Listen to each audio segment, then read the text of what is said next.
Greetings, mortals. I am Natus, one of the rulers of Hell, or specifically, Manga Hell. And today we'll be reacting to the newest chapter of Four Nights of the Apocalypse, chapter 301, A Real Holy Night. Now, I find this title a little weird that it's a real Holy Knight, while the character who is the Holy Knight is literally the highest ranking Holy Knight.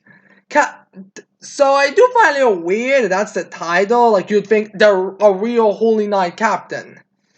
Or something, but I guess Nakaba wanted to kind of fix his mistake with the 70 cents with this, so maybe that's why. But anyways, I'm expecting that we're gonna get some badass Hendrickson in this chapter. And with that said, let's get in to see how badass Hendrickson is gonna be in the Four Nights of the Apocalypse until he eventually gets irrelevant again, because let's be real here, power levels of Meliodas, the Four Nights of the Apocalypse is probably gonna be insane again. But hell, maybe it will not be. After all, a second chance. So yeah, anyways, let's get into it. So the first page we get is just Henderson with tornadoes in the background. This is a very badass shot, and I'm guessing this is supposed to be what's happening immediately in the chapter, not some funny drawing or anything. So yeah, anyways, we get to the T-Rex dragon, and we see a T-Rex dragon looking at Hendrickson, and he's just walking up to him badass like. And then the T-Rex dragon starts roaring, and then Hendrick immediately blindsides the dragon by jumping in the air. Well, not jumping in the air. He's using the tornado to fly above the dragon, and gets ready to use his new technique, and it's called, or an old technique. I'm not exactly sure about his fighting style. And he uses Super Cyclone, and that Super Cyclone just completely covers the dragon as Henderson gets on the ground, or as he sends it above wherever he was. And then we have Adlan and Donnie's reaction to this stuff. As we be like, was Master Hauser always that strong? And then I was like, hell yeah, he was. You think he went full bore on his trainees? And like Nagantino said, he fought and survived against the Demon Clan 16 years ago. So I guess this is supposed to be like being like to the fans who are like, wait, was he always this powerful? Was he always this capable? And he was, and I feel like no, that's what I'm trying to remind us. Alright, 16 years ago, he did fight the demons and he survived there. And he wasn't running away, like he was one of the frontline fighters amongst the Holy Knights. So he was probably fighting like participating in a bunch of, let's say, lower ranking devils. I wouldn't be surprised. I think Jericho defeated a couple of rat demons. So he probably was able to, and he was stronger than her and Gilla. So I wouldn't be surprised. So we really shouldn't be surprised that Hendrickson 16 in late is there would be able to defeat the dragon. Especially when we don't even know this dragon all that much. Like this dragon is literally just a badass foe to fight. And then now it's like he's a real Holy Knight. As the dragon falls on the ground right next to Hauser. And the dragon seems to be defeated by now. And then we have Dime be like, "Wow, you did it, Uncle." As Hauser looks back at Donnie and he's like, "Donnie and you guys okay?" As Donnie's like, "Yeah, we're great." And I was like, completely quiet. And then I was like, first of all, did you see that? Against that huge dragon? I can't believe that power. As I was like, are you listening, Per? What?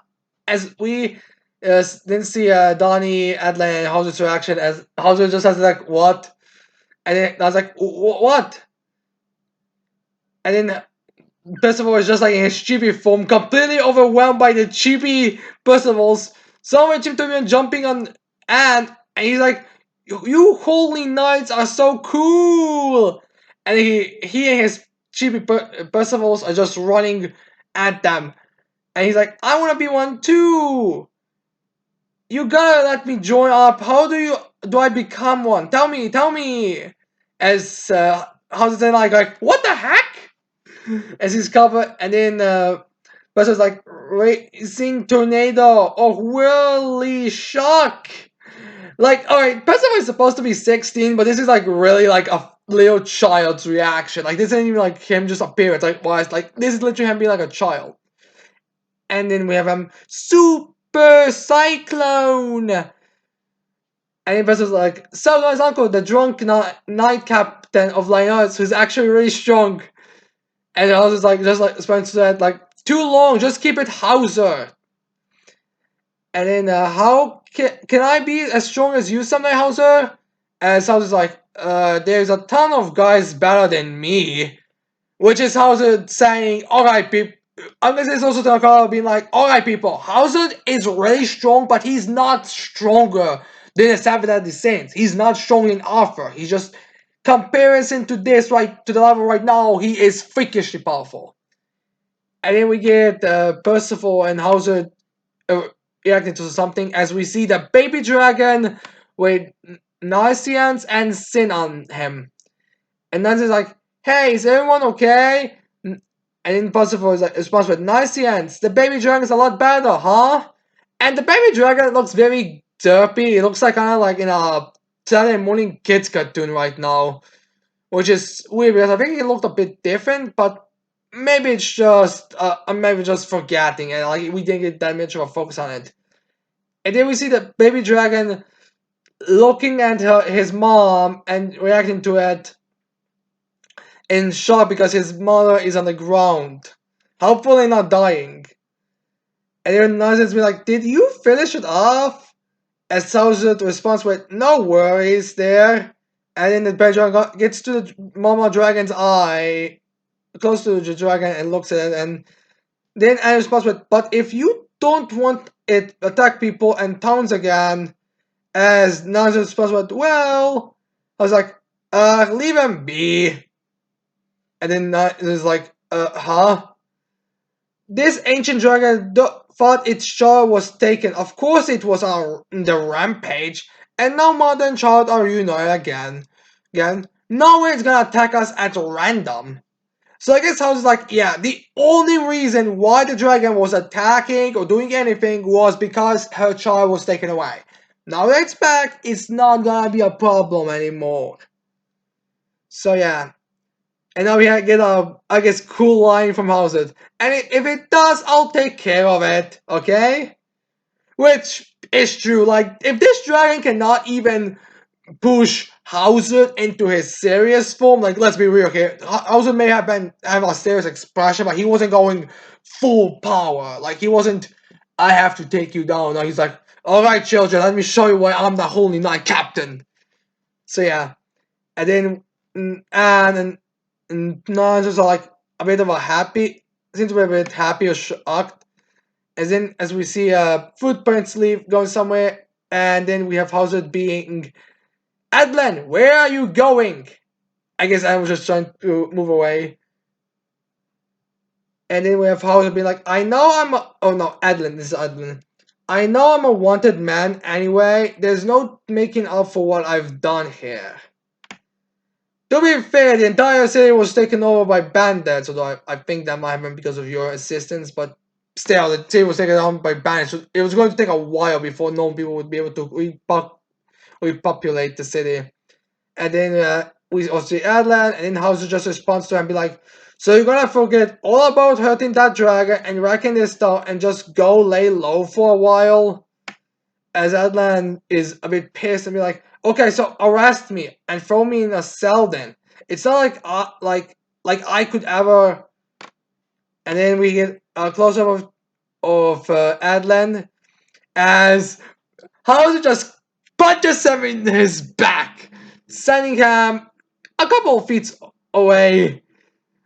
As Nani and Percival and Nancy are acting shocked. And then actually, no. It seems like Adlan was punched in the face, and then we have and I'm like, what are you doing? Like you ever know how I feel? And then I was like, I'm your master, Adlan. You were just like Donnie, aren't you? You assumed you didn't have enough magic force to be a holy knight, so you have gave up on decency and pulled this crap, huh? And then Donnie also starts talking. He's like, you thought that. And then Hazu continues, a holy knight doesn't need the power to hurt someone with magic. You know what, Adlin? I saw you step up. I saw you use your magic to help Donnie and the kids. I guess he's referring to the last chapter where he made that duplicate of Percival to distract the dragon. And then we have Hauser extending his hand and be like, get up! As Alan is starting to cry.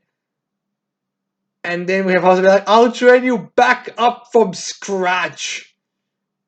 As Alan is starting to a bit cry, and then Alan jumps on him and hugs him, calls him master. And Dai's like, see, isn't my uncle the coolest? As to Anne, as Anne's just like, okay, maybe. Adorable. Like, Annie's pretty adorable, all things considered, which is surprising since usually they don't go with this level of adorableness, this type of adorableness from a female character. They usually have them be more like, I'm a badass, or I can do it too. Not like this, like childlike. And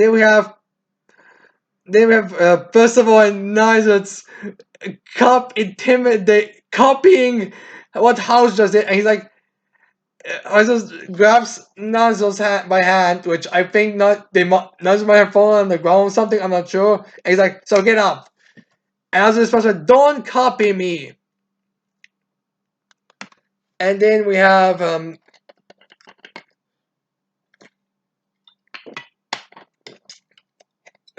also then being like, "Donnie, let me apologize for hitting you." And then we have also going into his pocket here, his jacket, and taking the dragon, the hilt of dragon sword, or that sword or whatever it was called, and putting it on. He's like, I'm sorry I wasn't able to trust you, since, which is nice to see, since Hauser was somewhat unfairly mean to Donnie just because, just because. And then we have Donnie be it's fine, I did go AWOL on you once. And then we have Percival still in the background be like, Super Cyclone! As Thunder going, will you stop? And then Hauser be like, but if you were afraid to die, what changes you enough to pull off all that nonsense? As I responds to him, my mom told me before she died. As Hauser like, my sister. And then we get a flashback with, I guess, a bit of a younger Donnie. I would say he's 10 years old or somewhere between 10 and 16.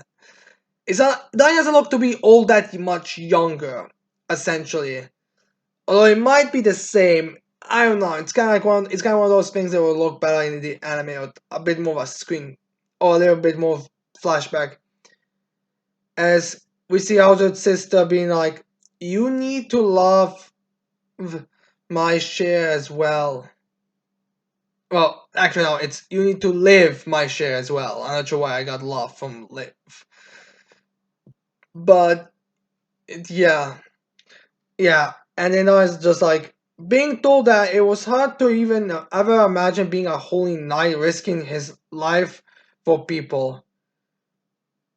And yeah, I guess it makes sense. Like the whole thing, that these final words, and I've been like, all right, don't just live your own life, but also live a half of my life, because Hostess does look remarkably young in this one. Like I wouldn't say she's any bit old. I wouldn't say she's all that much older. Oh, she kind of looks like she'd be in her like 20s at best. Like, granted, we don't see a good picture of her. Like, we just get like just the back of her head. Not even like a back of her head. We just get like just this shot, honestly. So yeah, yeah, it doesn't look to be that old. So her saying that probably is supposed to be like, all right, I lived younger, so you tried to live a lot longer than I did. And then he's like, obviously risking his life at age 18 against who knows what is not exactly gonna be able to. If anything, he'll die sooner than his mom. And even Hauser responds to it with, "Oh, now I feel bad for what I said." And now it's like, "But I don't feel that way now." As Donnie looks back, as well as Hauser does. And then we see this picture of Percival just jumping in the air with Anne trying to like calm him down or screaming at him as Nanzo's like, "Alright, calm down," and the goofy horse looking away. As Donnie says, "Now I want to be a holy knight, one who lives for his friends." And then we get a little smile with Donnie be like, "Hee hee," as Hauser's just like, it really. And then Donnie's like, to Hauser, "So can I have that piece back?" As Hauser is as Donnie extends his hand and Hauser yoinks it from him. And then we have him be like, "Oh, what the hell?" And Hauser's like, "Before I do, let me make sure I'm clear. As long as you carry this piece of the coffin of eternal darkness, you better expect that Arthur's forces are gonna pursue you tooth and nail." And Stein then reacts like, "What? Huh?" And was like, "What's up?" And he's back. And then we have House be like, "So, yeah, here you are." And it ends as then it's all. And I was like, "Huh? What kind of a bullying was that?" And then I guess I was not think that was it was just bullying. The house was just bullying Donnie, but nope, Donnie. The house is just like it's not like, dude. I mean, did Donnie really not realize that's going to happen now? Like before Ironside, that other Holy Knight left, Ironside just told him, "Hey, pick up the pieces," as he was starting to pick them up. So obviously they were gonna pursue you. And then the house is just like, that's how much power it has. The power to turn the tables on the whole war against them. Huh. So I guess there's a war. And then after that, Donnie immediately hides after that, as I was like, "Donnie!" And then we have, I'm guessing Donnie be like, "Put it that way, and I'm too scared to keep it." And then House just screams at him, "You damn coward!" I guess now we're gonna have a bit of a comedy riff, but then we have Percival and he's like, "Okay, then I'll carry it." Seriously, Percival's gonna be the one carrying it? Alright. And then we get to what I'm guessing are the leftovers of that mountain, as a house seems to be making something. And then we have that other wrestling guy be like, "Well, huh, you're pretty handy." And then Hauser just responds with, "My pop's a blacksmith. I helped around the forge a lot as a kid." So this is a bit of a backstory on Hauser. And then we have Hauser be like, "I'm just attaching a ready-made blade to this. But hey, it'll be useful enough." And then we have Hauser being like, "Your name's Percival, right? You won't look much like an expiring holy knight unless you got a sword, you know." Basically, a sword fetishes of anime in Japan, which is fine. This is coming from a holy knight who uses a lance of all things, but alright. And then, but so Hauser continues with, especially if you're some kind of prophesized knight. Which is a bit true. I mean, first of all, doesn't look like very prophesized, and then we see the sword blade being attached to it, and Donnie's Hauser is like, "So here, take this. From this day on, it's yours." As Percival extends his hand, grabs it, and he's like, "Wow, this is my sword!" SG Percival's all around him. And the blade honestly looks a lot longer than it did before. Like, I know that previously the blade was cracked, so that's why it looked the way it is, but this one's like really long. This sword is actually like one of those like long swords that he puts him on his back. That's how long it is. It's not even something that he would probably be able to carry on his waist. And then we see Donnie and Naruto Percival was waving goodbye to Adlan, Hauser, and the wrestler guy. Surprised to see Hauser is not going with them. I thought Adlan and Hauser would go alongside Percival and the gang to Leonis. And then we see them waving goodbye, and then we see a bird. A bird that looks. I'm not sure. This bird kind of reminds me of a low ranking demon, sorta. As we see it flying, and it's seeing that Percival's blade. And if my guess is anything, I'm guessing this means this bird is working for Arthur. And with that being said, this is the end of the chapter. So this chapter, it pretty much went what we most of us assumed it would go. Like maybe we were thought that like the dragon would still continue fighting and wouldn't be so hissy outmatched by Hauser, but it was. So yeah. So Donnie's character's developed for now, and Percival got his actual weapon.